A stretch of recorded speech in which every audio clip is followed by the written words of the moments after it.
What's up internet, here we go again. Kali ini kita akan membahas alur sebuah film asal Filipina yang berjudul Patikim Tikim, yang kalau diartiin ke bahasa Indo artinya itu mencicipi. Menceritakan tentang seorang resepsionis hotel yang bisa dibilang hoki banget cuy. Udah cepet banget naik jabatannya, terus bisa nih nyicipin serabi milik kekasih dari bos si pemilik hotel tempat doi bekerja. Lantas bagaimanakah cerita selengkapnya? Langsung aja kita masuk ke dalam alur ceritanya.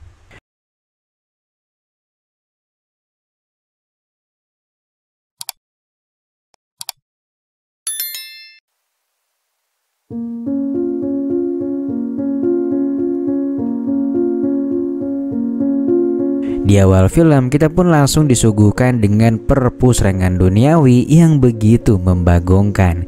Setelah beres, pria yang bernama Mio itu mengatakan pada April kekasihnya kalau ia menyerah. Menyerah karena si April itu nggak pernah suap cuy, atau dalam kata lain selalu ngerasa kurang gitulah. Mio yang udah bener-bener nggak kuat itu pun akhirnya memutuskan untuk mengakhiri hubungan mereka aja dan memintanya untuk mencari kekasih baru yang handal beronde-ronde. Mio sendiri bekerja sebagai resepsionis di sebuah hotel. Ia mempunyai partner dalam segala bidang, entah itu pekerjaan maupun teman curhatnya. Setelah itu Mio pun dipanggil oleh atasannya. Atasannya sangat mengapresiasi pekerjaan Mio sebagai resepsionis. Ia memperlakukan tamu dengan sangat baik pada saat itu. Kemudian atasannya itu pun mempromosikan Mio untuk naik jabatan sebagai supervisor. Namun keputusan besar akhirnya berada di bos besar mereka yang bernama Ibu Bianca. Ketika sedang di restoran hotel, Mio bertemu dengan wanita yang bernama Evie. Evie ini ternyata teman semasa kecil Mio, dan tak hanya teman, mereka juga pernah menjalin sebuah hubungan. Dahulu rumah mereka masih saling berdekatan. Mereka pun ngobrol panjang lebar karena kebetulan sudah bertahun-tahun juga nih mereka nggak ketemu. Gak lama kemudian Ozon pun menghampiri mereka dan mengajak Mio untuk kembali melanjutkan pekerjaannya. Lalu salah satu rekan Mio memberitahu bahwa Evie akan melakukan pertemuan di lantai 12, tepatnya di kamar suite, dan ternyata kamar tersebut dibuat khusus hanya untuk ditempati oleh si Ibu Bianca alias si pemilik hotel. Lantas Mio pun langsung masuk ke kamar suite tersebut untuk memastikan kalau kamar sudah dalam keadaan siap untuk ditempati. Dan sesampainya di kamar tersebut, Mio pun segera melakukan pekerjaannya. Namun tiba-tiba seseorang membuka pintunya. Karena panik, Mio pun segera ke kamar yang letaknya di atas lantai mezanin. Ia pun hanya bisa bersembunyi ketika itu. Dan ternyata Evie dan Bianca ini mempunyai hubungan yang sangat spesial. Dan maksud kedatangannya saat ini karena mereka ingin ngadu mekanik cuy. Mio pun rada syok melihat kejadian itu. Ia nggak bisa memalingkan matanya dari pemandangan indah tersebut. Lantas setelah beres, mereka pun keluar dari kamar hotel tersebut. Dan mengetahui hal itu, Mio pun mengajak Evie jalan-jalan ke sekeliling hotel. Mereka mengobrol dan mengenang masa lalu mereka pada saat masih kecil dulu yang sangatlah indah. Mio juga memberitahu kepada Evie tentang keinginannya yang ingin segera cepat-cepat menikah.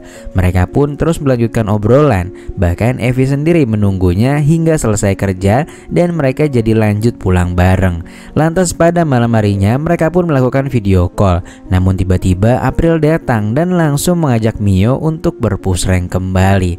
Akan tetapi Mio menolaknya karena ya gimana ya, mereka juga kan baru aja selesai nih hubungannya.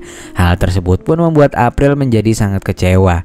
Lantas pada keesokan harinya Mio pun melihat Evie di hotel itu.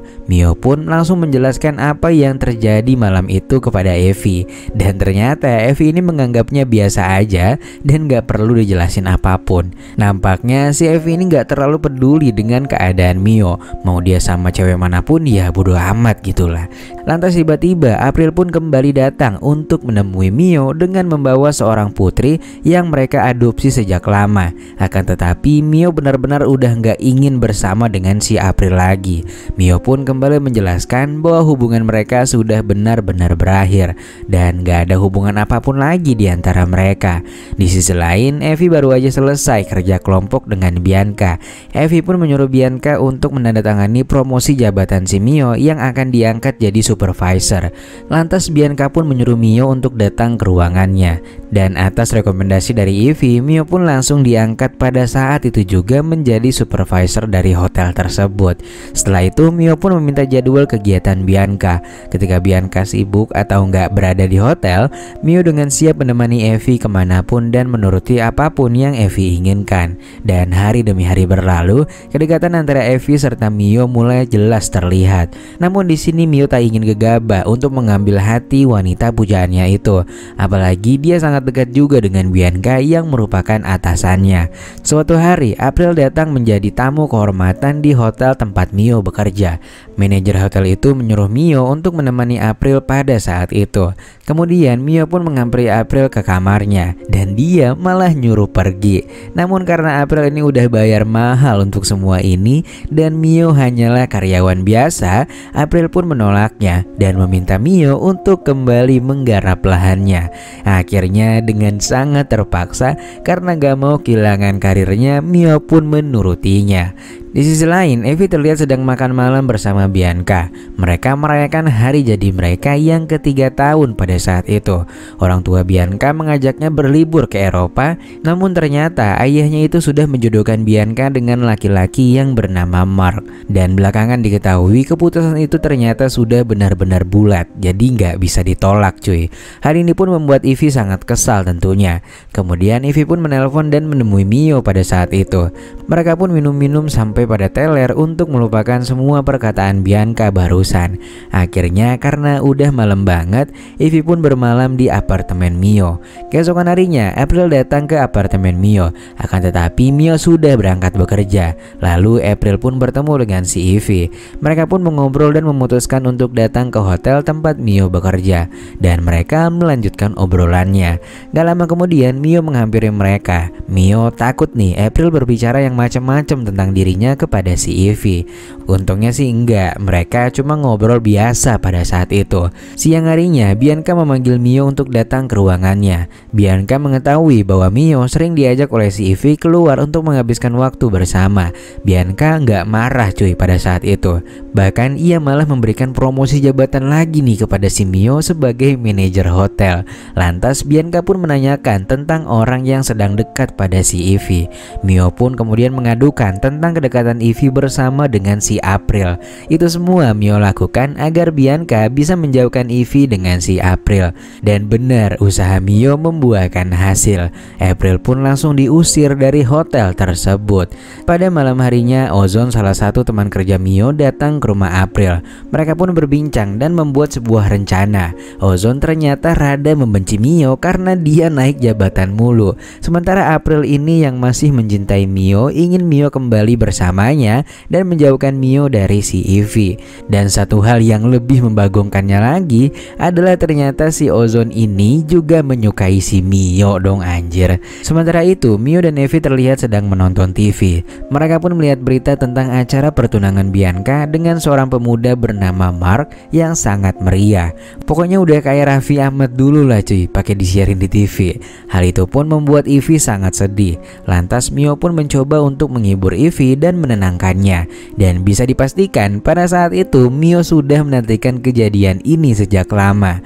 Dan sesuai dugaannya, karena Evie lagi galau-galaunya, dia pun berhasil kembali mencicipi donat keju milik Evie yang masih segar itu karena selama ini cuma ngadu gunting cuy sama si Bianca. Lantas singkatnya seminggu berlalu, Bianca pun memanggil Mio untuk datang ke ruangannya lagi. Bianca meminta Mio menyampaikan pesan untuk Evie agar mengangkat telepon darinya. Bianca ingin mengundang Evie datang ke acara ulang tahun ayahnya. Bianca di sini juga bilang kalau ia dan tunangannya memilih untuk tak melanjutkan hubungan mereka ke jenjang pernikahan karena adanya perbedaan prinsip di antara keduanya. Lantas saat itu Bianca pun juga ternyata mengetahui bahwa Mio dan Evie telah memiliki kedekatan yang lebih dari sekedar teman. Namun Bianca nggak marah karena ia ingin juga nih Evie bahagia walaupun tak bersamanya. Lantas singkatnya malam pun tiba. Mio datang ke rumah Evie untuk membicarakan sesuatu. yang tentunya bukan menyampaikan pesan dari Bianca, melainkan malah mengajaknya untuk menikah. Di sisi lain, Ozone juga udah mulai menyerah memisahkan Mio dengan si Ivy. Berbeda dengan si April yang masih menggebu-gebu, Ivy saat itu ternyata menolak ajakan Mio untuk menikah dengannya.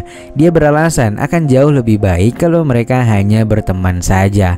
Dia pun ngasih kode kalau Mio bisa sesekali mampir ke rumahnya untuk merasakan kembali donat keju miliknya. Dari ungkapan Ivy, Mio pun akhirnya sadar kalau Ivy masih mengharapkan Bianca di sisinya. Mio lantas memberitahu bahwa pernikahan Bianca dengan tunangannya batal. Mereka sudah putus.